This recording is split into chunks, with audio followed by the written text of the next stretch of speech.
We know that the Constitution gives us our government. Remember, the Constitution lays out that we'll have a Congress, we'll have a president, a vice president, and we'll have a federal court system with the Supreme Court at the very top. So when we think of our government, whether we're talking about the president or the Supreme Court or Congress, we know that all of that, all of those offices, and all of the details surrounding that office, for example, how long someone serves, how they're elected, all that is outlined in the U.S. Constitution. In this video talk, we're going to talk about the executive branch, the president, how we pick the president, what the president does. But again, all of this comes from the Constitution. So when we think about the President of the United States, and in many cases, the Vice President of the United States, we know that this office has basically not much in terms of qualifications or a job description. We do know that we have over 200 years of history that we've seen the president's power expand. He really is, or she really is, the face of the country. And in many ways, that's what the Founding Fathers wanted. We've had a variety of presidents. Some we've judged as successful, others we've said are not so successful. But in the end, all of our presidents have been elected and followed the rules laid out in the Constitution. So let's talk about what the Constitution says about the president and the vice president. The executive branch is found in Article 2 of the U.S. Constitution. So Article 1 is about Congress. Article 2 tells us about the president and the vice president. So when I talk about the term of office and the maximum number of terms, some of these apply to the vice president as well. So the term of office for a president and a vice president is 4 years. Meaning, if we elect someone as president, when they're sworn in, they serve for 4 years. They can then run again for another term of 4 years, right? We remember the 22nd Amendment, but they can't go beyond that. So 2 terms, 2 4-year terms for president. Now, technically the vice president can be vice president as long as the voters keep selecting this person to be vice president. Of course, we've never had anyone do many terms as vice president. It would just seem a little odd. But technically, I guess you could be vice president for 4 years, vice president for another 4 years. If someone else gets elected as president, you could be their vice president for 4 years. But again, it's never happened. Now, the duties of the president. There's not many duties, but at least specifically mentioned. But these can be broad. So the big one would be enforce the laws. So again, Congress would make the laws. The executive branch, the president, would enforce the laws. So for example, if Congress passes a law dealing with taxes and having people pay their taxes, if you decide not to pay the tax, well, the president would be the one responsible for coming to make sure that you do pay the tax or that you're arrested. Generally, the president wouldn't do it, right? He would send his agents, meaning the FBI or the members of the IRS, Secret Service. He's in charge of huge law enforcement. So he would be the one responsible for enforcing the laws. Congress passes laws about our borders. Well, it's up to the president to enforce those laws. And he has agents, border control agents, that work for him. So every law that's passed by Congress, it's up for the president to enforce that law. And really, that's what's unique about, or one of the unique features about American government, is that the president is a wholly unique branch. In other countries, say Britain, the prime minister is really a creature of the legislature, meaning the Congress would pick one of their own to be the one to be the prime minister. But the United States, we have a separate branch for someone to run the government, to enforce the laws. That's the president. The president is also the head of state, which means that he represents the United States around the world. If he goes to China on a visit, he speaks for the American people. Not so if you're a member of Congress. He is the face and the voice of America. He is our head of state. So if, for example, a king of a country dies or a president of another country dies, our president would go and represent us in the funeral. He also would travel and make treaties because he is the head of state. But of course, if he makes a treaty, it would have to be approved by the Senate. That's what the Constitution says one of the duties of the Senate would be. The third duty mentioned in the Constitution is the commander-in-chief. So the President of the United States is a civilian, right? He's not in the military. But when he's elected, he becomes the head of all of our military, from the private in the Army to the general in the Army, from the basic airmen in the Air Force, all of them, to the general in the Air Force. They all will salute the President. They all work for the President. He is their commander-in-chief. The President and the President alone commands the military.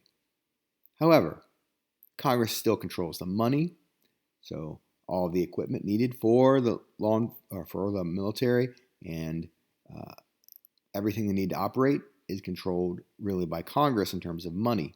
But the President is the commander. Now, the Vice President, he or she really doesn't have any duties other than be there in case the President were to die or to quit.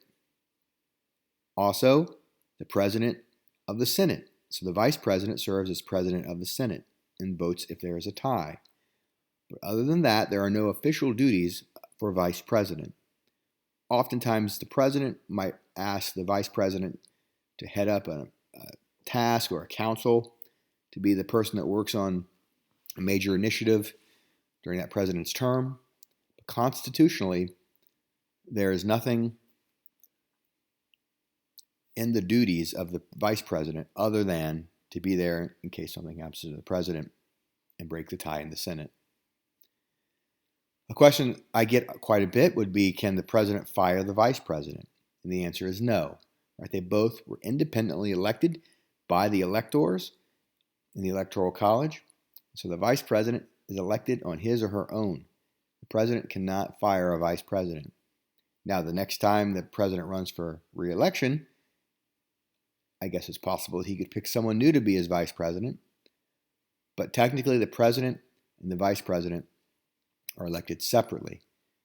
And only recently, in the last, 30, 40 years, have we really seen that the President and Vice President tend to be friends, or at least get along. Many times throughout American history, the President and the Vice President have really no connection. The Vice President's picked just to help the President get elected, and really the Vice President is pushed aside. But today, typically the President and the Vice President are often seen working together. Now, the qualifications to be President are the same for President and for Vice President. So you have to be at least 35 years old. You can be 105, but you just can't be 25. At least 35 years old, a natural-born citizen. So if you want to be President of the United States, you have to be born here. You can't be born in Canada and move here when you're 2. The Constitution says that you must be born in this country. And you have to live here for the last 14 years. So in other words, you can't be born here, spend your entire life in France, move back here, and then the next year run for president. We want to make sure that you are born here and that you know and you're loyal to this country. And of course, these are qualifications that, these are the only 3 qualifications. But it's easy to see how you might think that these are not very much at all. But the Founding Fathers were trying to find an age where most people have their life together and have life figured out, so they just settled on 35. They were trying to make sure that our president wasn't under the influence of some other country, so that's where the natural-born citizen and live here for the last 14 years comes in. They were worried that maybe perhaps France or Spain, England might try to overthrow our government. Again, it's possible even today under these qualifications that someone, could be a spy, but it's very unlikely. 35 years old, a natural-born citizen, and be living in the United States for the last 14 years. Only 3 qualifications. That's it. That's kind of crazy if you think about all the qualifications that you'll need for any other job, really, as you get older. But the Founding Fathers put this on the voters in the Electoral College. If someone meets these 3 qualifications, then it's up to the voters to decide whether or not that person is qualified to be president. And in some cases, we've seen people do really, really well, and sometimes we've seen people not do well as president. But only 3 qualifications mentioned in the Constitution. And by the way, these qualifications are the same for the vice president. You have to be at least 35 years old to be vice president. You have to be a natural-born citizen to be vice president. And you have to live here or have had lived here for the last 14 years. Let's talk a little bit about the commander-in-chief. So if you're commander-in-chief, you're in charge of all of the military. And this really is a unique feature of the United States. In many other countries, their leader wears a military uniform, but not in the United States. We have a civilian leader, meaning not in the military, but in charge of the military. All of the branches of the military. So the Army and the Coast Guard, the Marines, the Navy, the Air Force, and the newest branch of service, the Space Force.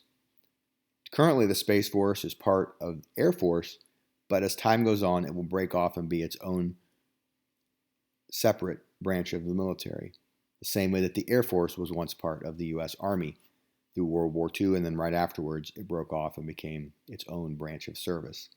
So the president is in charge of all of these, and that is a major power of our president. Now, the federal government, remember, the president is the one person who has a huge amount of authority and power. The office in the executive branch has no power, more power than Congress or the Supreme Court. It's just, he's just one person. And so this would be the single most powerful person in the government. He or she would run the entire government, every aspect of our federal government. So our food, inspecting our food, to making sure the Grand Canyon is open and running for business. Our military, all right, making sure that the places where you work are safe. I mean, he is in charge of a huge amount, and he can't do it alone. So what the president has done, and presidents over time have done this, and that's create a cabinet. So if you think about the president today, the president can't possibly run the entire government every day. There's just too much. And so even with George Washington, he had created a cabinet, leaders of these big chunks of our government. So think of the federal government, and think of it as in big chunks. Okay? So you see the screen, it's the cabinet meeting. The president is talking to all of his leaders. Same way that you have a superintendent of schools, but the superintendent can't really know what's going on at Glacier Ridge every day or at Scioto High School every day.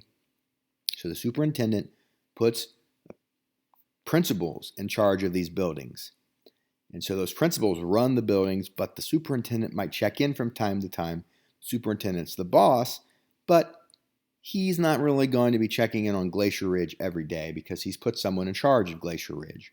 That's the way our federal government works. The president can't run the entire country. He puts people in charge of big chunks of our government, and he calls those people his cabinet. So cabinet members run departments. So big chunks of our government are called departments. And the cabinet person in charge of it would be the secretary of that department. So secretary not as in someone who just is an assistant, but a secretary is someone who runs it. So if you look at this slide, it shows you all of the big chunks of our government. Department of Defense, Department of Interior. Again, the president can't watch over the Grand Canyon every day. He puts someone to be in charge of it. That person is the Secretary of Interior. The president can't be in charge of all the roads and airports and ports across the country, so he puts someone in charge of transportation known as the Secretary of Transportation. All of these are the major chunks that make up the cabinet. Again, the president's the boss of all of these, but they are in charge of day to day. Look at each one of these, pause the video, and see the big chunks of the government the president's in charge of.